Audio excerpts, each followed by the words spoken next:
Alright, welcome back to Uriel's Lantern. We're going to do a quick radiant prayer. I just want to keep emphasizing that radiant prayer is not a request to the sky vending machine to give you stuff.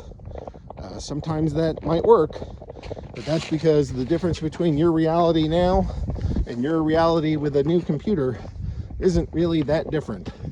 So sometimes this can work. My guess is that just asking the universe for trinkets is not the same thing. And it might sometimes work, but I suggest your prayer go something more like this, where one of the reasons why we're all on this planet, we're all sparks of God, wandering around, having all these feelings and emotions and experiences, is I think God wants to experience all those things in all these myriad of ways, and does it through us. And if that's the mission, then one of the kindest things that we can do back for God is like an act of faith, an act of service, and an act of love, is to give back in prayer how we're doing and to share our story. And I know God has complicated means to do this, and the supercomputer in heaven can get the hairs on our head and pick up our vibrations, do all that, but it can't impose free will.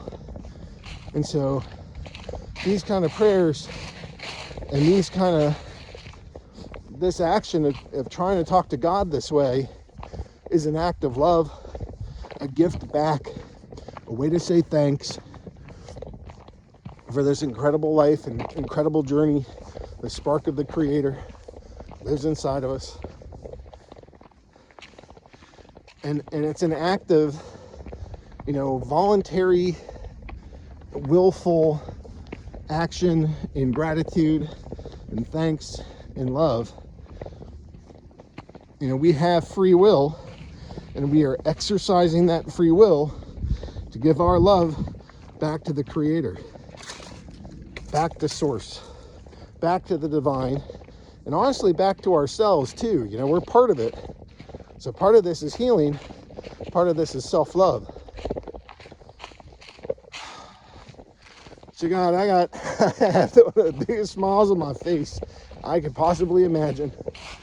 I feel like the work I had put in for the vast majority of my life, my more recent transformation, and studying this process of manifesting my dreams is coming together, and it's going to be something like an overnight success, 46 years in the making. It's something like I had to do all of this, experience all this, figure all this stuff out, really come back home, find my true self, and then execute on something that's like in my blood. I just know how to do this. I've been doing this for lifetimes. I keep getting back here, and I keep figuring it out, and I keep bringing goodness through my heart, And it feels incredible. It feels incredible to interact with the consciousness around me and alter it and play with it and dance with it and figure out how I am it and it is me, and how we can exchange. And that goes for people, for objects, for, it's all consciousness. Everything here is consciousness. I am consciousness, and I am interacting with consciousness. I'm currently interacting on a hill and getting winded.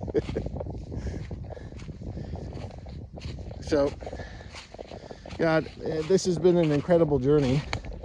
Parts of this have been practically unbearable, and I know that they were only made bearable by the angels who were ministering to me, through the help you sent, the divine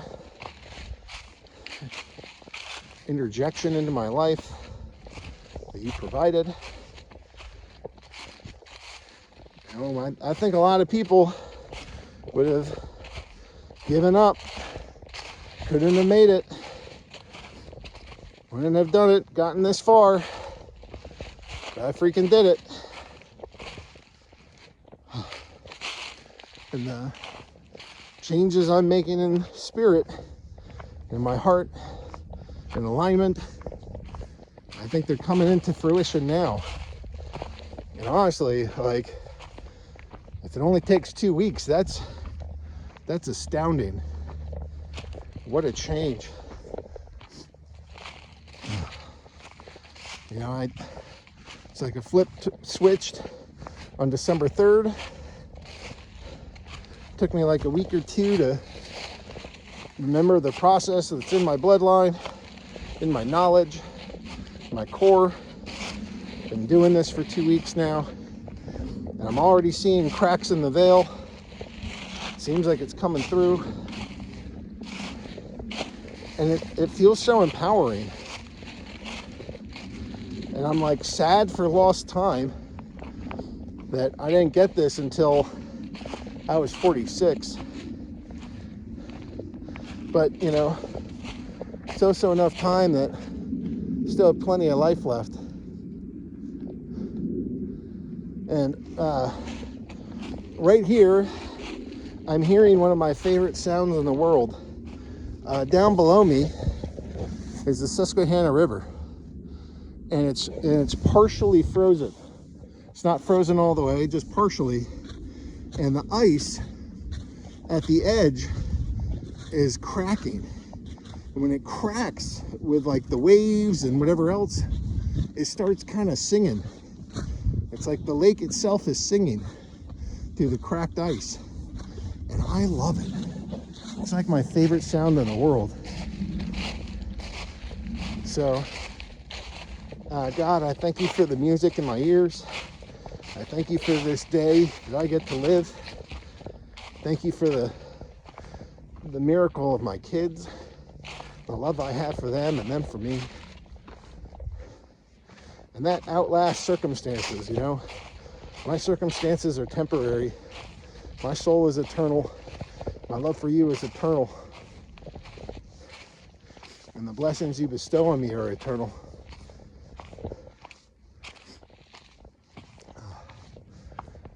So I just want to say thank you.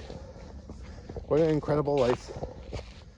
You know, I'm still surrounded by my demons and my goblins, but I just take this moment to pause and say what an incredible life. What an incredible experience. Thanks for letting me do this. Thanks for loving me. Thanks for giving me strength when I feel weak. Thanks for giving me courage when I'm afraid. Thanks for filling my heart with faith when I have doubt.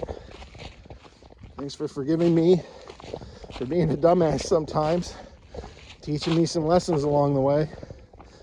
I bet that can be hard too, you know. As a parent, watching your kids screw up, learning something hard, you know, that hurts. And it's so prideful, you know. It's like, watch my dumbass kid figure out this lesson, and they get to take it for the rest of their life. So I'm like sorry for their present, but it's glorious for their future. I know you're doing some of that with me. I get it. All this stuff is happening for me, not to me. And it's because you love me.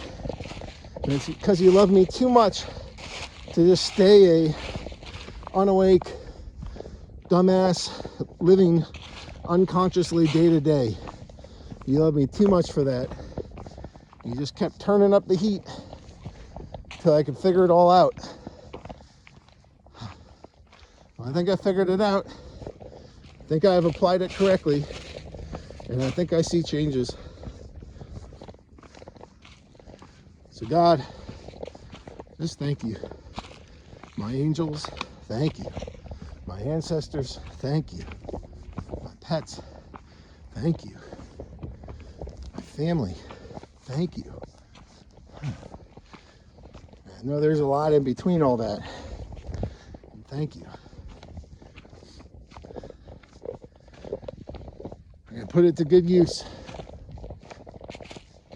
You know, the one real lesson that my mom taught me, I'll never forget, is you got to leave this world better than the one you found. And I'll spend my life doing that. You know, I think miracles are about to be bestowed on me, but you know, it doesn't mean that it's all mine. It means that it comes with a divine obligation. And I get it. I'm okay with this. You know, I'm a dude. I don't need much. I can sleep in an airport floor and sleep on the train or on the bus. You know, I'll eat day-old pizza,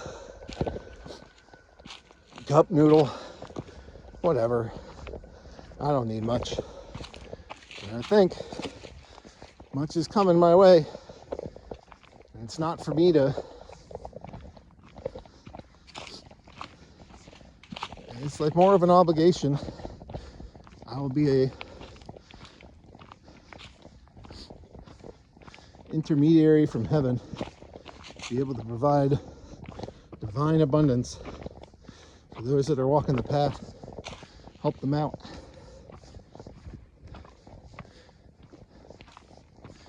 Take a leadership role, showing finances and showing love, showing property, showing fulfillment, showing joy, showing family. It'll be across everything. Part because I'm manifesting it, in part because you're blessing me with it, in part because we're dancing together to do that. All of us, all that consciousness.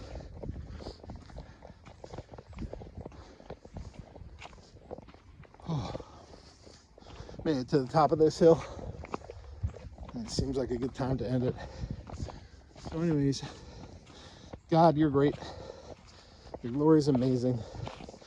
I love you very much. I'm so honored, so grateful that you find ways to come stand by me, to love me and support me. That's so humbling. Oh. That, my friends, is a radiant prayer.